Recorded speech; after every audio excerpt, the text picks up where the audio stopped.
En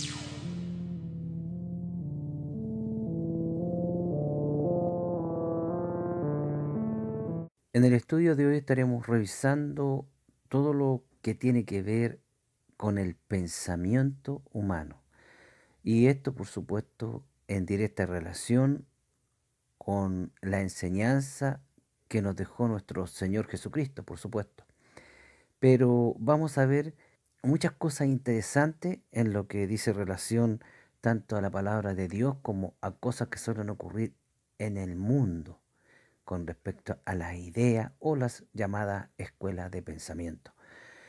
Quiero comenzar con dar un ejemplo bíblico, como siempre es nuestra costumbre. Este lo encontramos en el libro de Mateo, en el capítulo 19, desde el verso 3 hasta el verso 11. Y lo leímos en el nombre del Padre, del Hijo y del Espíritu Santo. Entonces vinieron a él los fariseos tentándole, diciéndole: ¿es lícito al hombre repudiar a su mujer por cualquier causa? Y Jesús les respondió y les dijo: ¿no habéis leído que el que los hizo al principio, varón y hembra los hizo?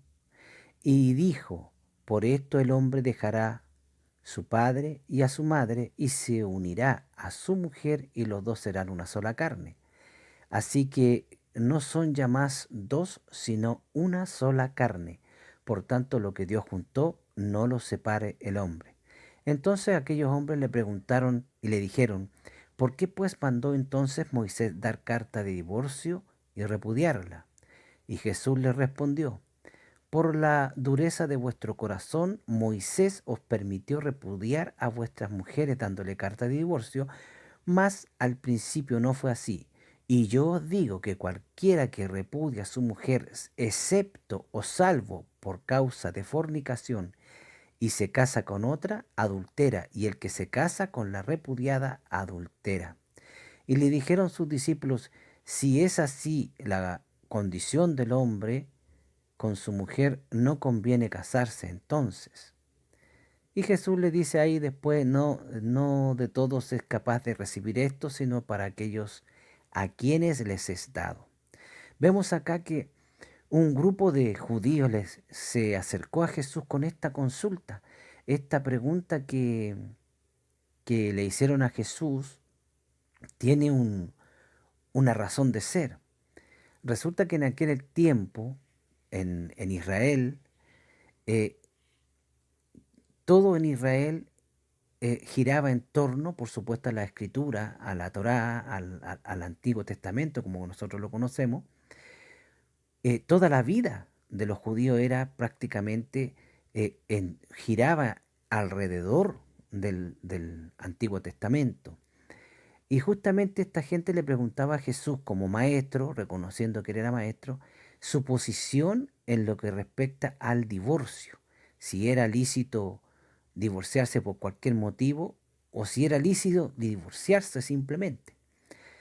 Y esto viene justamente porque en aquel entonces existían dos escuelas llamadas del pensamiento, hoy en día las llamaríamos dos escuelas del pensamiento, pero eran dos escuelas que tenían dos conocidos maestros, cada una de ellas, y estas escuelas, por supuesto, eran escuelas que estudiaban la Biblia, estudiaban la Torá. ¿M?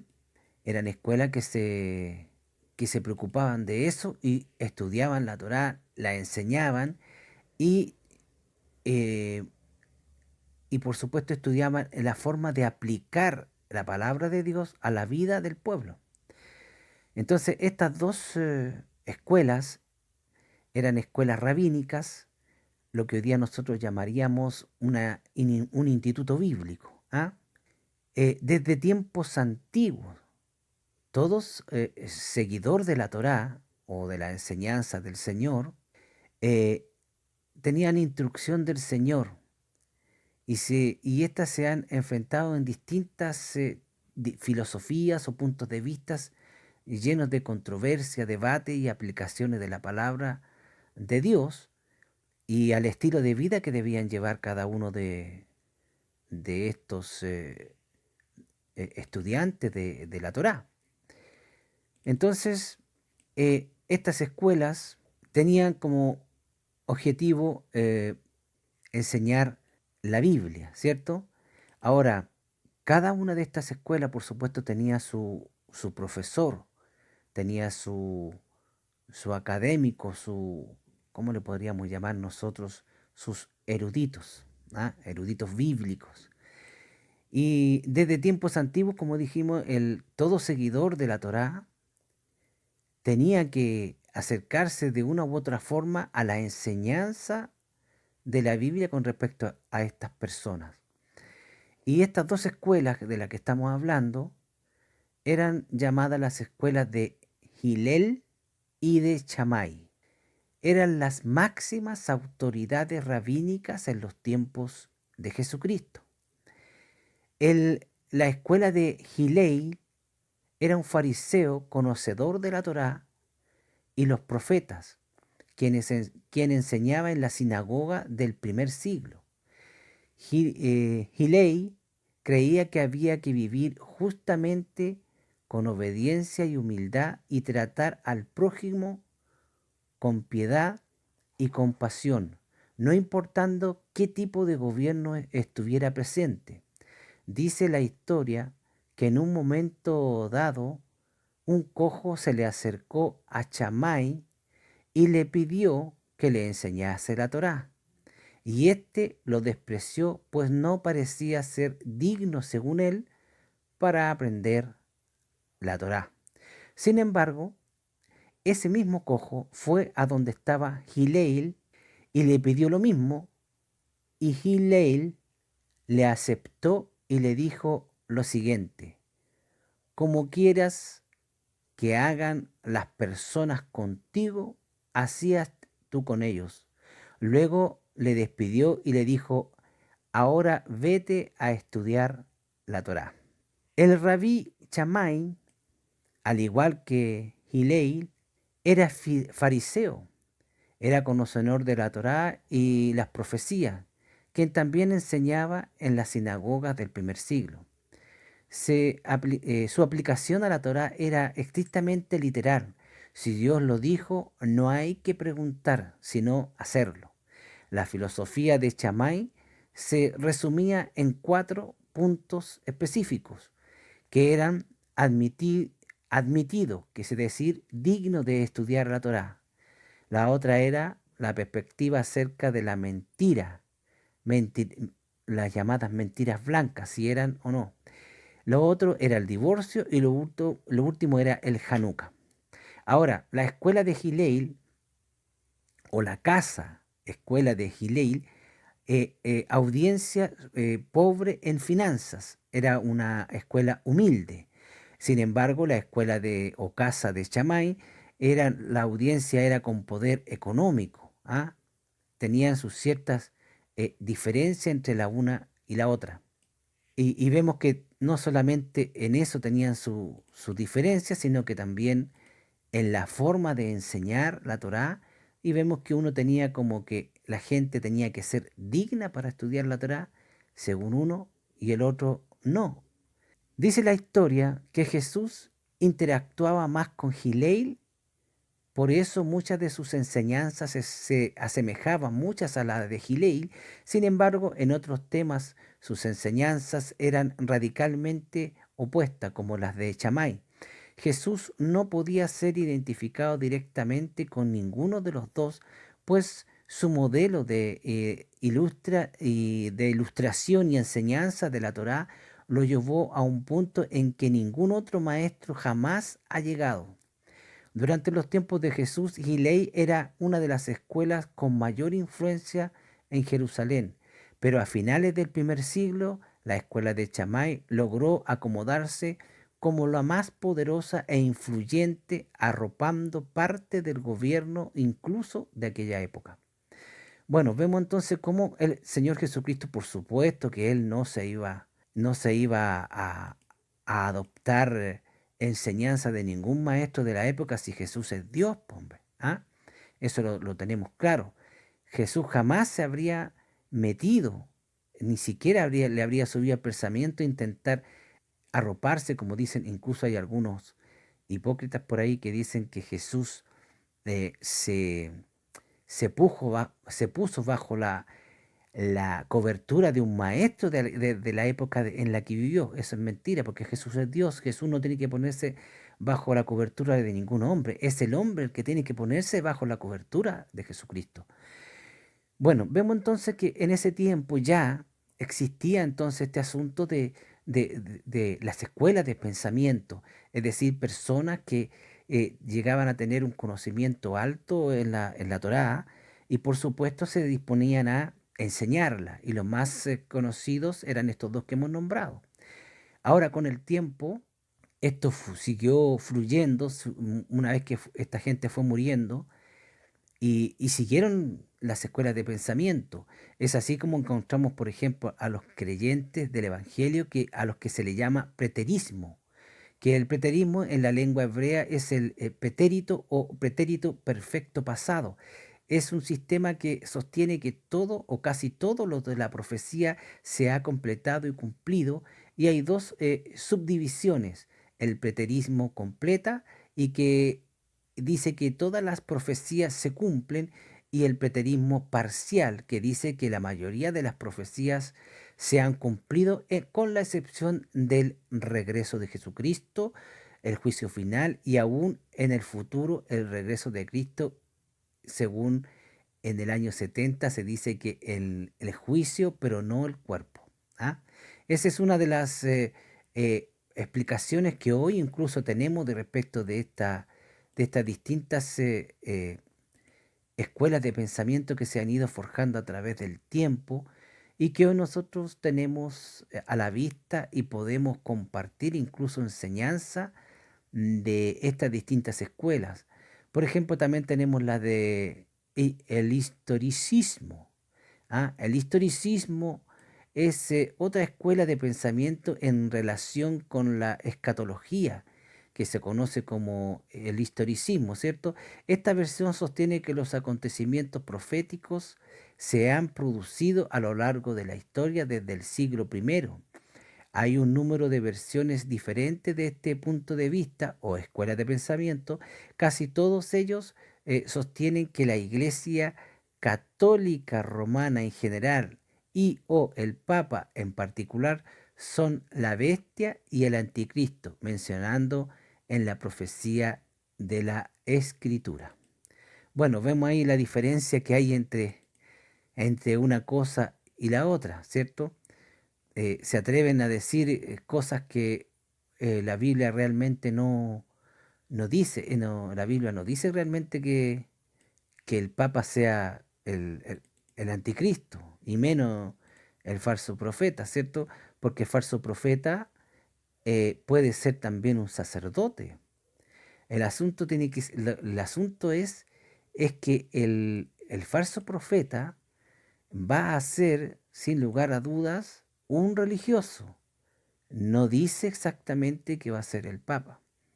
Pero como vemos en las distintas escuelas de pensamientos, se van, como diríamos nosotros en el buen chileno, le ponen de su propia cosecha, es decir, le ponen una idea que la persona tiene y la adecúa a la palabra de Dios. Es decir, toma la palabra de Dios y la adecúa a su manera. Eso es lo que no se debe hacer. Eso es lo que nosotros justamente estamos en contra. Voy a dar un pequeño ejemplo de esto.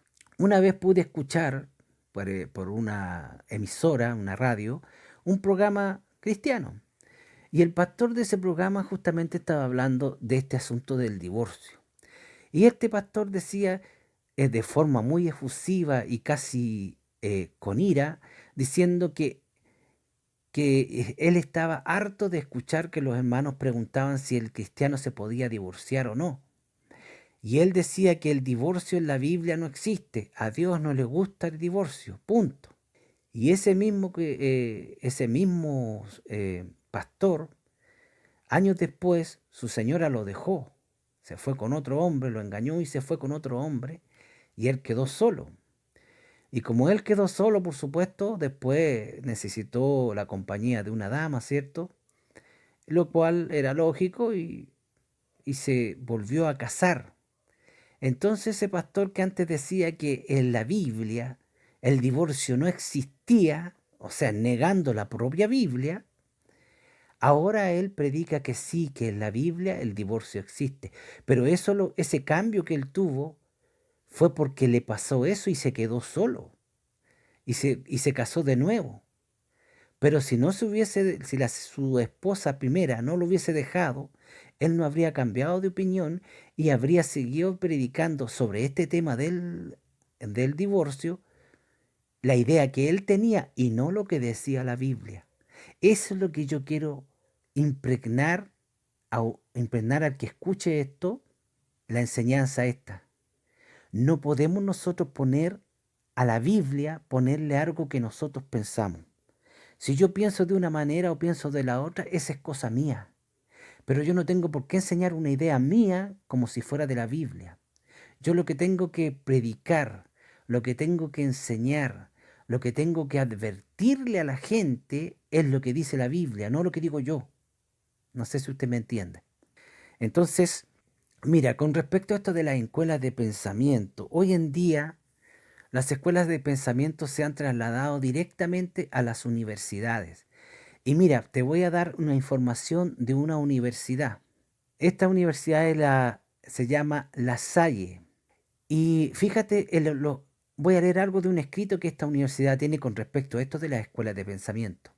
Dice, el debate sobre las escuelas de pensamiento que se ha venido promoviendo en la Universidad de Sale desde hace casi un año como ejercicios académicos, pedagógicos, inherentes a su naturaleza como estrategia institucional para ir creando progresivamente una atracción o tradición universitaria de la escuela científica en cada una de las unidades académicas para pasar de simples reproductores y repetidores o contratistas o generadores de un pensamiento original y propio, la Universidad de Sale el año 2008 y para instalar en la cotidianidad académica el diálogo organizado, sistemático, pero abierto sobre los temas centrales para la praxis investigativa de la Universidad de Sale. Agregaría a las anteriores palabras la vicerrectoría académica, la necesidad de consolidar en la universidad una verdadera cultura del pensamiento, del discernir autónomo y innovador, innovador del discurso permanente y libre por el saber, acumulados a través de la historia, además de indagar cambios desconocidos, explorar nuevas ideas y preceptos, producir conocimientos pertinentes, generales, paradigmas de orden universal y construir una identidad científica que beneficie el desarrollo humano integral y sustentable de nuestra comunidad y sociedad. Durante el primer semestre del año anterior, tuve el placer de ser invitado por la vicerrectoría académica y participar en la conformación de grupos primarios de este proceso, junto con otros compañeros docentes de diferentes facturas y programas. Desde ese entonces, después de un buen número de tiempo, pude comprobar que hemos avanzado. Bueno, aquí vemos cómo ya en el ámbito académico de una universidad, cómo se toma el tema de la escuela de pensamiento. Ellos le dan mucha importancia a esto. El problema está en que el asunto que ellos tratan del pensamiento humano, lo tratan no conforme a lo que dice la palabra de Dios, por supuesto, porque ellos no son hijos de Dios en su gran mayoría. La gran mayoría de ellos son ateos. Y lo que ellos hacen es justamente reemplazan la Biblia, la reemplazan con la filosofía, lamentablemente, y toda la filosofía de mayoría griega. Y ese es lo que le ha traducido el mayor daño que estas escuelas de pensamiento le han hecho al Evangelio de Jesucristo. Porque ellos toman esto, ellos enseñan de Aristóteles, de todo y cuanto filósofo ellos encuentren en la antigüedad. Y lo hacen con una forma tan directa sin siquiera darle eh, motivo a un alumno o a una persona o a un letrado que quiera inmiscuirse, por ejemplo, en otro proceso distinto, como por ejemplo tomar un pensamiento bíblico, por ejemplo. No, ellos siempre se dirigen al pensamiento humano y eso es lo malo. Por ejemplo, también dice, todo ese universo de conocimiento que se transmite de generación en generación, es factible realizarlo gracias a los pensamientos que el hombre ha concebido, ha construido, ha perseverado a través del tiempo. Las actividades cotidianas del hombre, desde las más sencillas hasta las más complejas, las puede llevar a cabo gracias a su pensamiento. Pero que también es factible construir redes de pensamiento y de interrelaciones entre ellas. Esto sucede al interior de los núcleos en los que el hombre se mueve, tales como la familia, la escuela, la empresa, la sociedad o la humanidad misma. No sería posible concebir ni imaginar una vida y una sociedad conformada por seres inteligentes y sensibles como nosotros que no pudiesen comunicar de alguna manera sus pensamientos. El pensamiento del hombre está presente en todas partes y permea todas las esferas de su realidad, la cultura, la civilización, la ciencia, los distintos campos del saber, así como sus derivados, como diríamos también las disciplinas, han sido posibles y siguen siendo gracias al pensamiento del hombre. ¿Se dan cuenta? Todo esto es lo que se enseña en la universidad, en referencia a las escuelas de pensamiento, es decir, el pensamiento del hombre mismo. Ellos han tomado el objetivo de esto como enseñar que son ellos los encargados de permear, como ellos dicen ahí en el texto, se toman la atribución de permear a la humanidad entera con su escuela de pensamiento, es decir, con su pensamiento, con lo que ellos quieren permear las sociedades. Por eso que cada joven que va a una universidad, no importa si esto va a estudiar leyes, no importa si va a estudiar medicina o algún tipo de ciencia física o cuántica o lo que sea, ellos siempre a cada uno de ellos le meten las escuelas de pensamiento en su cerebro, en su psiquis. Ellos le meten el ateísmo, ellos le meten el razonamiento crítico, físico, implícito en el ateo. Por eso que son muchos los jóvenes que entran a una universidad siendo creyentes, aunque sean una creencia superflua, aunque sea una creencia vana en Dios, y cuando sale ya sale un ateo completo. Porque aparte de enseñarle lo que él entró a estudiar, ellos le impregnan sus escuelas de pensamiento con respecto al raciocinio y la no existencia de Dios, y esto de muchas formas distintas. Por eso es ahí de lo que hay que cuidarse. El término escuela, como muchos otros de su género, tienen también raíces latinas y griegas, así como diversas acepciones que dictan de cierta forma de aquellos significados que el vocablo originalmente presentó. Un seguimiento juicioso a través del diccionario base de datos o Internet nos ha llevado a establecer que el término escuela deriva de la palabra latina schola, pronunciada escola, que a su vez proviene del griego skole y cuya pronunciación clásica es escolé. Bueno, vemos que ellos siempre se centran mucho en lo griego, como dije anteriormente, ¿cierto? De ahí toman toda su enseñanza. Es ahí lo peligroso. Con el tiempo, mira, a ver, esta la vamos a dejar después porque ese no es el tema que estoy llevando ahora.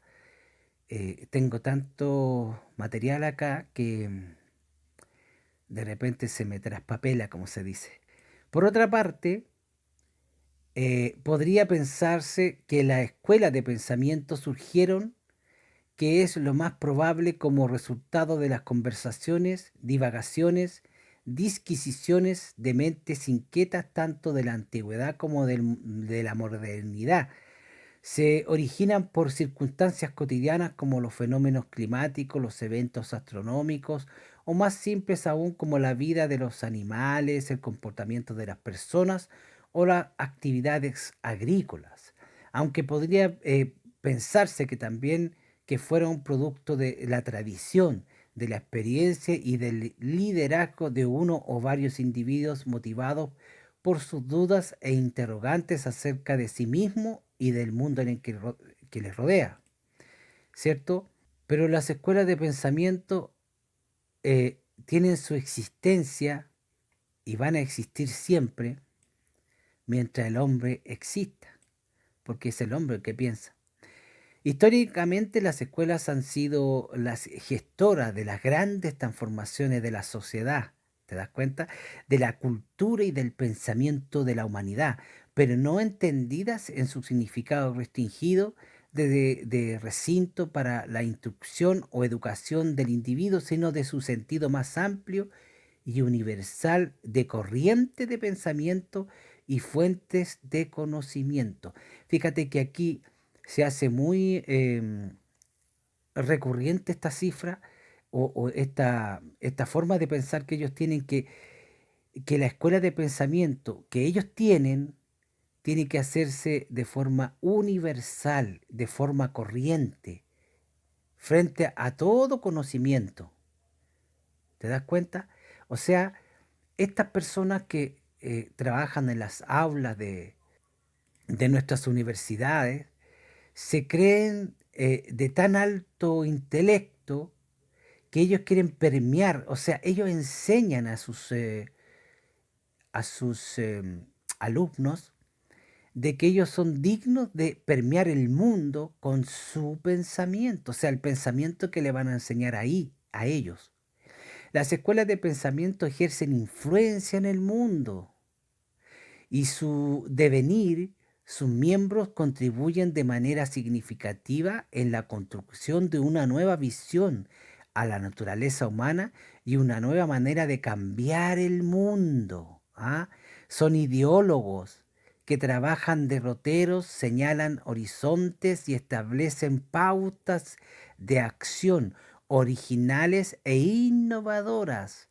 Estas conceptualizadas las problemáticas y las realidades establecen teorías alrededor de ellas, definen principios, leyes, comportamientos, se convierten en orientadores y guías de las acciones de las comunidades y de las sociedades, generando fuertes cambios y transformaciones en sus culturas y maneras de visiones del mundo. ¿Te das cuenta todo lo que le enseñan a los alumnos que van ahí?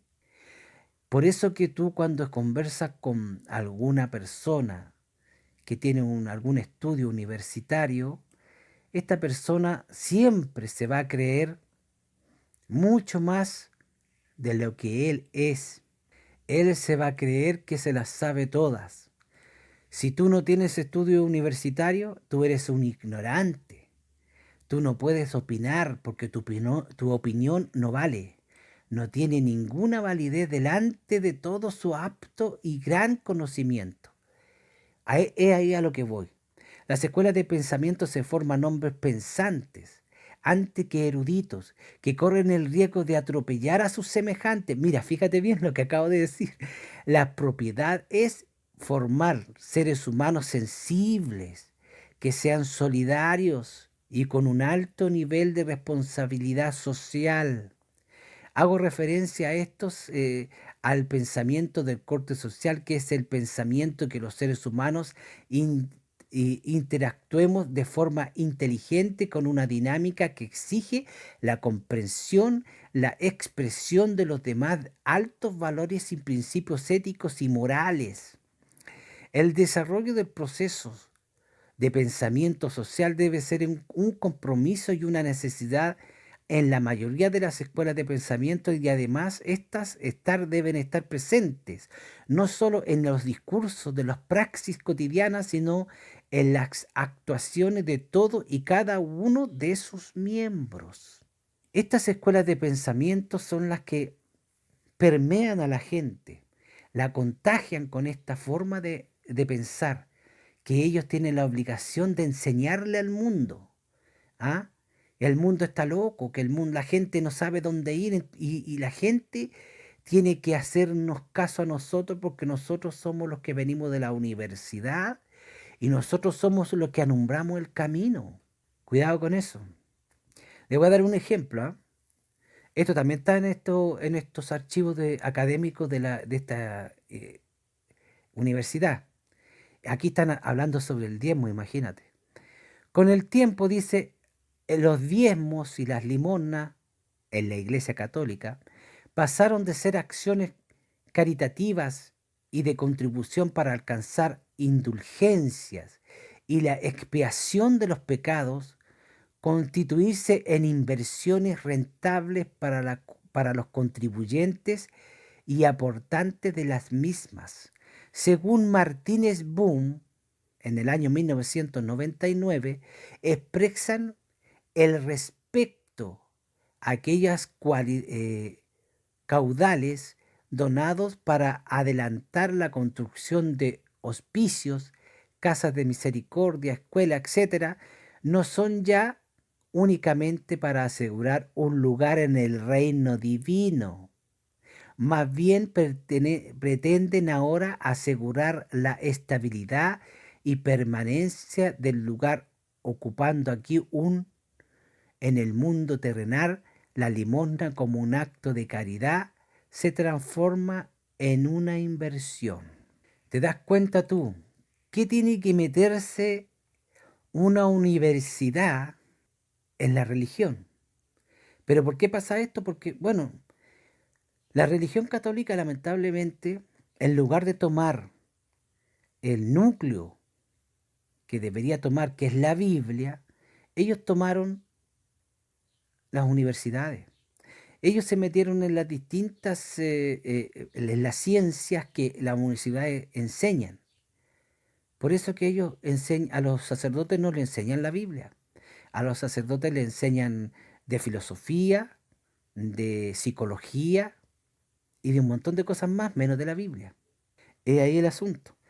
Las disputas provocadas por los distintos enfoques de la ley complicaban a causa de interpretaciones rivales de la situación que prevaleció después de los macabeos. El judaísmo en Israel no era una religión unitaria, sino una colección de sectas, incluso sobre la base de fuentes fragmentarias. Es posible incluso enumerar hasta un número de 24 distintos grupos, puesto todas estas sectas eran monoteístas, es decir, todas creían en el mismo Dios y todas aceptaban de una u otra forma la ley, pero el acuerdo no llegaba más lejos. Los samaritanos habían roto su relación con el templo y tenían su propio santuario en el monte Gerizim, ¿cierto? Muchos no aceptaban, por ejemplo, en absoluto que fuesen judíos. En cambio, los esenios tampoco reconocían el templo y coincidían generalmente en que era una de las sectas más puras y rigurosas. No había una ortodoxia dominante, es decir, el poder hierático no se identificaba con las tendencias dominantes bajo el régimen de la Procuraduría de Alto Clero. Estaba en manos de los aristócratas saduceos que apoyaban y defendían la ocupación de Roma. Eran individuos ricos y tenían muchos valores, unidos entre ellos como complicadas alianzas de familia. Tenían grandes propiedades y consideraban que el dominio romano sostenía todas las cosas con más seguridad que un reino nacional. No sabemos mucho acerca de sus enseñanzas, pues el judaísmo alcanzó un alto grado de unidad farisea después de la destrucción del templo en el año 70 después de Cristo. Y no se preservaron las tradiciones de los saduceos.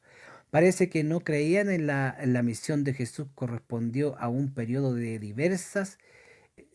diversidades y flujos intensos del mundo judío, expresados, por ejemplo, en los métodos rivales de interpretación de la escritura. De esta forma, la exégesis de Filón fue alegórica y de los saduceos era literal. Los fariseos hermenéutica y expositiva, y los jubileos y otras obras se adjuntaron a un método más narrativo. En los himnos de acciones de gracia, en el Qumran, el método se emitía, eran distintos.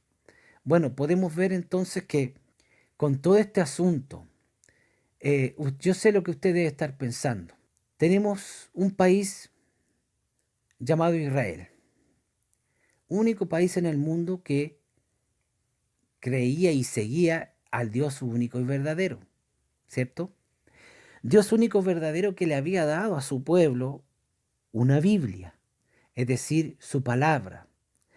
Una palabra que debía ser enseñada a los niños por sus padres, debía ser enseñada después en las distintas reuniones que los judíos tenían en sus sinagogas, y que por supuesto también habían ciertos fariseos que siempre en todas las cuestiones, siempre hay uno que es el mejor, ¿cierto? En todos los ámbitos de todas las, ya sea religiones o deportes o cualquier trabajo, siempre hay un abogado que es el mejor abogado de la ciudad, hay un médico que es el mejor, ¿cierto?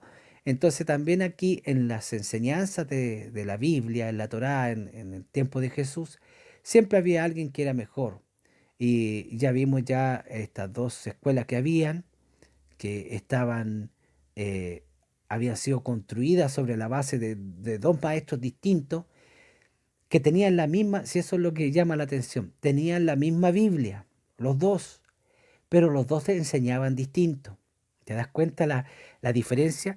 Eso es lo que demuestra, eso es lo que demuestra la razón de ser que tiene la Biblia. Por eso que Dios dejó escrita su palabra, porque si la hubiese dejado puesta en manos de un hombre, para que ese hombre se encargara de enseñarla a los demás hombres y a las demás mujeres, habrían cambiado la enseñanza de una manera pero inimaginable. Por eso que Dios dejó su palabra escrita, para que no ocurriera esto a manera tan explosiva. Y fíjate que aquí podemos ver nosotros, según lo que hemos revisado, cómo teniendo la Biblia escrita, aún así teníamos dos grandes escuelas en los tiempos de Jesús y que enseñaban tan distinto algo como el divorcio. Una enseñaba que el hombre podía divorciarse por cualquier motivo de su mujer y la otra solamente por motivos de fornicación. ¿Te das cuenta tú la diferencia entre el uno y el otro? Son dos extremos muy distintos. Entonces, por eso que esta gente a la que leímos en el principio de este estudio, se acercaron a Jesús a preguntarle una de estas controversias, porque si esta es una controversia, obviamente tiene que haber existido una infinidad de diferencias con respecto a tantos temas de la Biblia. No solamente los temas, lo referente a la vida diaria, sino a las profecías, a las profecías futuras, a las profecías cumplidas. ¿Me entiendes tú?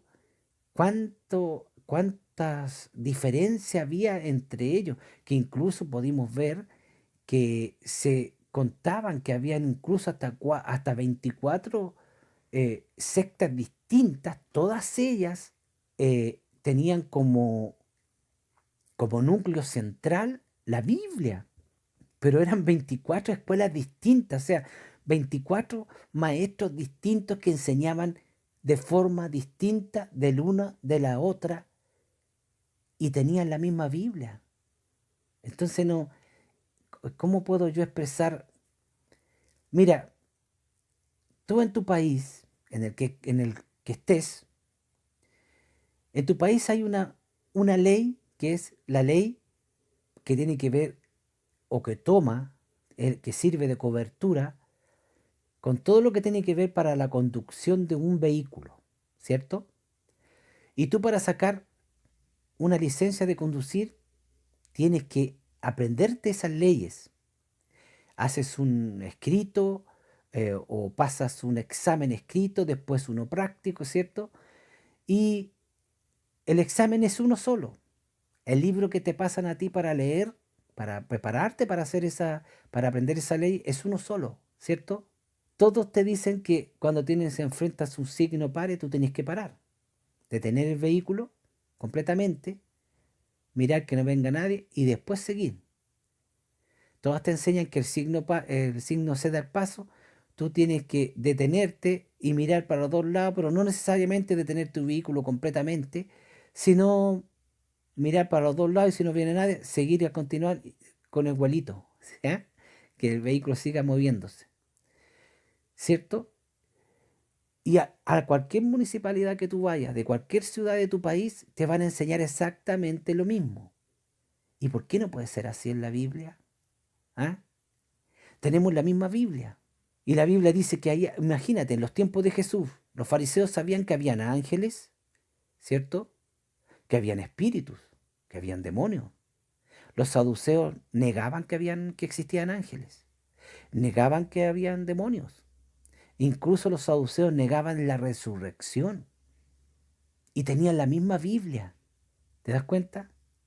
Tuvo que venir el propio Dios hecho hombre para poner las cosas en orden con referente a la escritura y aún así lo crucificaron.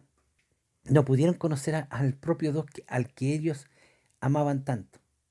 Lo terminaron crucificando. Hoy en día, como diría un argentino, el quilombo, el desorden es total. Hoy en día tenemos no solo sectas, tenemos religiones de todo tipo en el mundo.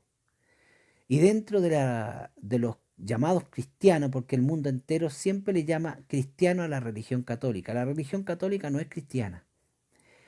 La religión católica es una religión romana que sigue al Papa. Eso es la religión católica. Los cristianos somos los cristianos, los que seguimos a Cristo, los que la gente conoce como los evangélicos, como también en otras partes del mundo se conocen como los aleluya, ¿cierto? Como los nacidos de nuevo. Pero dentro de nosotros también, los llamados cristianos, los nacidos de nuevo, encontramos que también hay un montón de personas distintas enseñando distinto. Ellos le llaman ministerio. Yo le llamo a esos ministerios escuelas de pensamiento, porque esos son escuelas de pensamiento, como las que había en los tiempos de Jesús. Y como todo lo que el hombre hace está podrido, todo lo que el hombre construye no es perfecto, estas escuelas de pensamiento lo único que han hecho es separar al cristiano del uno del otro. Unos dicen que si la mujer se pone un pantalón se va al infierno. Otros dicen que, que los cristianos pueden bailar reggaetón, se pueden poner todos los tatuajes que quieran y está todo bien. Otros dicen que el cristiano se puede meter a la política, que un pastor puede dejar el pastorado de un lado y meterse para ser diputado de la República. ¿Ah? Otros se apartan completamente.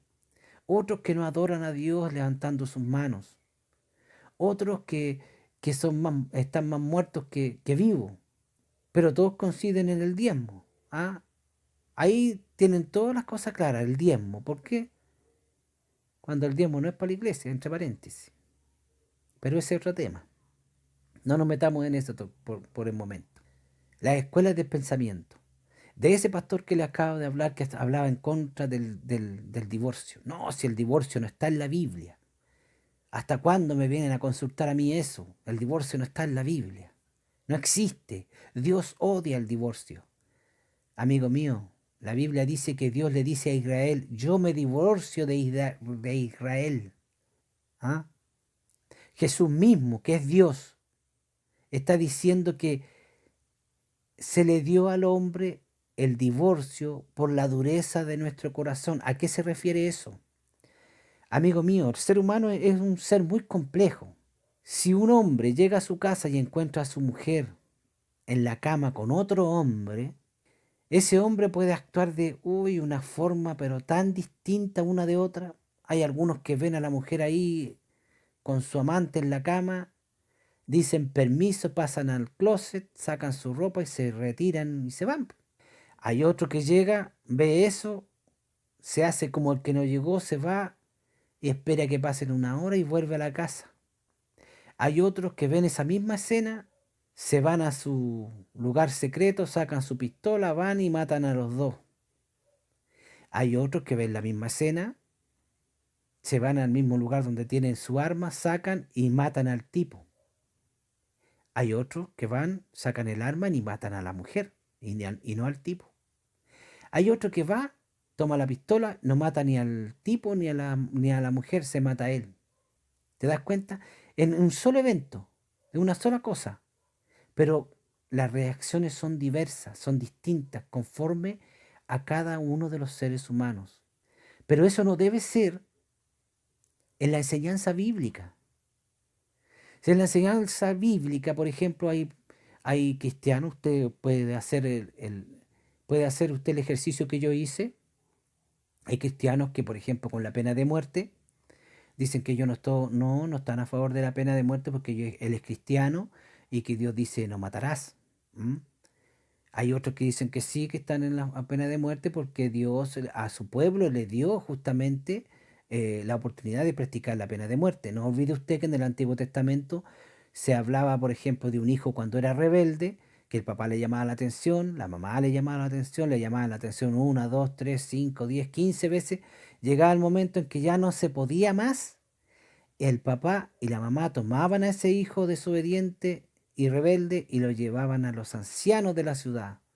Le explicaban todo lo que había pasado y se le llamaba la atención al muchacho y si éste no obedecía, al final terminaba siendo apiedrado por toda la gente y muertos. Dios le dio leyes judiciales a su pueblo Israel, donde a veces la persona acusada era condenada a muerte, simple. Y cada vez que se condenaba a alguien a muerte, la Biblia decía algo muy especial, dice, su sangre será sobre su cabeza. Así quitarás el mal del pueblo. Es decir, a la gente mala, la que ya no tenía vuelta, no había forma que lo mataban. ¿Para qué? Para que no se multiplicara el mal en el pueblo de Israel. Eso en el Antiguo Testamento. Vemos usted que hoy día estamos en otros tiempos. El mundo está prohibiendo la pena de muerte en muchos países. ¿Y qué es lo que ha ido ocurriendo con el tiempo? La maldad se ha ido aumentando. Más que aumentando, se ha ido multiplicando. Exactamente como dice la Biblia, que van a ser los tiempos antes, inmediatamente antes de la venida del Señor. Que la maldad se iba a multiplicar en gran manera. ¿Por qué? Porque no se le va a estar dando el castigo al malo como corresponde. Se lo va a estar perdonando. ¿Se ha fijado usted en esas condenas que dan hoy en día? Cadena perpetua. Pero ya no es la cadena perpetua que había antes. La cadena perpetua que había antes era que el hombre entraba a la cárcel y de ahí salía muerto. Hoy día no, pues hoy día es cadena perpetua.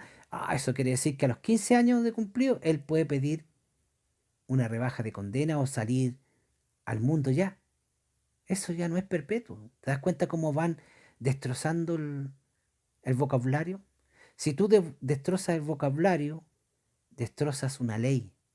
Si tú destrozas la ley, entonces caes en un libertinaje. Y eso es lo que yo quiero evitar. Y todo cristiano yo creo que quiere querer lo mismo, evitar el libertinaje en lo que dice relación con nuestra Biblia, con nuestra palabra de Dios. La Biblia es clara. El hombre se puede divorciar, la mujer se puede divorciar si su cónyuge ha caído en fornicación, es decir, en adulterio. La persona ofendida, inocente en este caso, tiene todo el derecho de divorciarse y volverse a casar con otra persona. Sin embargo, el que cometió el hecho va a tener juicio si se junta o se casa con alguien más. Así lo enseñó Jesús. Eso es lo que yo creo porque lo dijo Jesús. Eso es lo que yo eh, digo es porque lo dijo Jesús. Eso es lo que yo enseño porque lo enseñó Jesús y lo voy a seguir enseñando, no importa donde quiera que yo vaya, porque Jesús fue el que lo dijo. Y Jesús es Dios y no hay nadie que pueda venir a enseñar algo que vaya por encima de lo que Jesús dijo. Y punto. Me da lo mismo si se llama obispo, si se llama pastor, ni el ministerio que sea, me importa un bledo. Yo estoy siguiendo a Jesucristo. Él es el que me salvó a mí. A mí no me salvó ningún hombre, me salvó Jesús. Y voy a respetar su palabra, porque su palabra es la que tiene poder, no la mía. Ni la de él, ni la tuya, ni la de nadie. Es la palabra de Dios. Yo no he hecho fuera demonios por mi palabra, he hecho fuera demonios por las palabras que Dios me da para echar fuera los demonios, que es el nombre de Jesucristo. Es la sangre de Jesucristo. Es por eso que yo te insto a ti que me estás escuchando, no caigas en las escuelas de pensamiento. No termines pensando tú lo que un hombre te ha impuesto a pensar, hombre. ¿No te das cuenta que Jesús te hizo libre? Dice que la palabra de Dios nos hace libre a nosotros. ¿Libre de qué? Libre de la esclavitud de los demás hombres. Somos libres. No caigas tú en estar viviendo tu vida conforme al pensamiento de otro hombre que es pecador igual que tú o que es más pecador que tú, hombre. Tú tienes que obedecerle a Jesús y punto. Si coincides con otro hombre que piensa lo mismo que Jesús, bien puedes ser amigo de él, bien le puedes llamar hermano, pero no caigas en las escuelas de pensamiento. Las escuelas de pensamiento lo único que hacen es dividir. Las escuelas de pensamiento le han enseñado a algunos evangelitos por ahí que han ido a un instituto bíblico que los milagros de Jesucristo era una forma de hablar, pero que en realidad esos milagros no existieron nunca. Era solo una forma de hablar. ¿De dónde sacaron eso? ¿De dónde? Es como los que enseñan los católicos, que cuando Jesús se enojó y dio vuelta a las mesas y derribó la plata a todos lados con una vara, con un lazo, pegándole a todo ahí, que eso es solamente una forma de hablar, que eso en realidad no existió porque Jesús no se puede enojar. Ah, que no se puede enojar.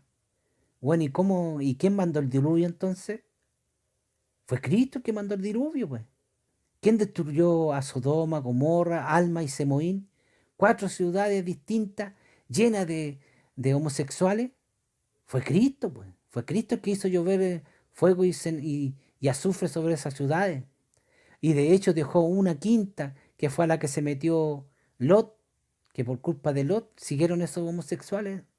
Y los tenemos hoy por todos lados. ¿Te das cuenta? Entonces, si tú eres un seguidor de Jesucristo, tienes que seguir a Jesucristo, no a las escuelas de pensamiento. Las escuelas de pensamiento, por muy buenas intenciones que tengan, repito, por muy buenas intenciones que tengan las escuelas de pensamiento, no me interesa y a ti tampoco te debe interesar. A ti lo que te debe interesar es lo que Jesús enseñó, lo que Jesús te dejó en la Biblia. Y no cualquier Biblia tampoco, porque hoy en día también están cambiándole palabras a la Biblia. Búscate una Biblia que sea anterior a 1909. ¿Ah? Que sea anterior. Mientras más vieja la Biblia, más limpia y mejor es. Porque antes la Biblia se trataba, cuando se hacían las traducciones, de ser lo más literalmente posible a al traducirla, que quedara lo más parecido a lo que decía en el lenguaje original de la Biblia. Hoy en día eso ya no están ni ahí con lo que quede. Hoy en día lo único que le interesa a ellos es cambiarle el sentido a la Biblia para poder, porque recuerda tú que el anticristo va a mandar a formar una sola religión. Entonces hay ahora que están saliendo muchas revisiones de la Biblia y le están cambiando ciertas palabras para que calce, para que después le digan a las personas que Jesús no es Dios. porque van a tratar, ya hay Biblia hoy en día que ya le han sacado versículos a la Biblia donde se demuestra que Jesús es Dios, para después yo enseñar que Jesús en realidad no es Dios. Oye, hoy en día con la genética están formando cuerpos, ¿ah? Para hacer aparecer después el eslabón perdido, ese mono que está entre mono y ser humano, ¿ah? Para decir que la teoría de la evolución se comprueba. ¿Ah? Están preparando un cuerpo para decir que es el cuerpo de Jesús que encontraron. Y van a haber cientos, oye, van a ser millones, millones de evangélicos que van a creer ese engaño. Por eso lo importante es que tú sigas la Biblia y no a las escuelas de pensamiento. Te lo aviso desde ya. Que el Señor Jesucristo te bendiga, porque Él viene pronto.